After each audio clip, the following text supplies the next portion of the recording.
بہترین ہو۔ فرمایا اس کی بندہ کوشش کرتا ہے، اسٹرگل کرتا رہتا ہے۔ فرمایا اسی محبت میں آ کر اگر وہ نماز کو چھوڑ دیتا ہے، قرآن سے منہ موڑ لیتا ہے، دین سے منہ موڑ لیتا ہے، رسول اللہ صلی اللہ علیہ وسلم کی تابعداری فرما برداری سے ہٹ جاتا ہے، جھوٹ میں، ریاکاری میں، بدگوئی میں، اور جو ہے وہ ناپ تول میں کمی میں، ملاوٹ میں، ان میں جو ہے وہ چلا جاتا ہے، دنیا کو بہتر بنانے کے لیے اللہ اس کے اصول کی محبت سے ہٹ جاتا ہے، تو فرمایا ایسا شخص فاسق ہے، اور ایسے فاسق کے لیے اللہ تبارک و تعالیٰ کے ہاں کیا ہے؟ عذاب ہے۔ اللہ تبارک و تعالیٰ عن قریب اس بندے کے اوپر عذاب نازل فرمائے گا، یا اللہ کا حکم آئے گا۔ وہ کیا ہے؟ فرمایا قیامت کا دن ہوگا، نفس نفسی کا عالم ہوگا، ایسے تھدکارے ہوئے انسان جو کہ دنیا کے مال و دولت کی محبت میں آ کر اللہ اس کے رسول کی نافرمانی کرتے رہے، اور دین سے منہ موڑ کر، شریعت مطہرہ کو چھوڑ کر دین کو کماتے رہے، دین کی طرف جو ہے وہ دین سے نکل کر جو ہے وہ مال و دولت کو تمدع کرتے رہے، اس کو کماتے رہے۔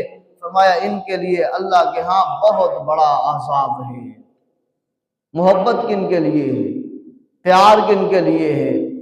اللہ کا فضل، عدل، اللہ کا کرم، اللہ کا رحم کن کے لیے ہے؟ فرمایا ان کے لیے ہے جو اللہ اور اس کے رسول سے محبت کرتے ہیں۔ فرمایا ہمیشہ جو محبت کرنے والا ہوتا ہے وہ اپنے محبوب کا تابعدار ہوتا ہے۔ محبت کرنے والا اپنے محبوب کی اداؤں کو اپنانے والا ہوتا ہے۔ محبت کرنے والا اپنے محبوب سے ایسی محبت کرتا ہے کہ اس کی چاہت ہوتی ہے کہ میں اپنے محبوب کی چاہت کے مطابق چلوں۔ تو محبوب کی چاہت کیا ہے؟ محبوب کی چاہت یہ ہے کہ اے میرا امتی، تو میں محمد پر درود بھیجے گا، اللہ تیرے پر سلامتی اور رحمت نازل فرما دے گا۔ محبوب کی چاہت یہ ہے کہ اے میرا امتی، یہ نماز تیرے لیے میں اللہ کی پاک بارگاہ سے تحفہ مانگ کر لے آیا ہوں۔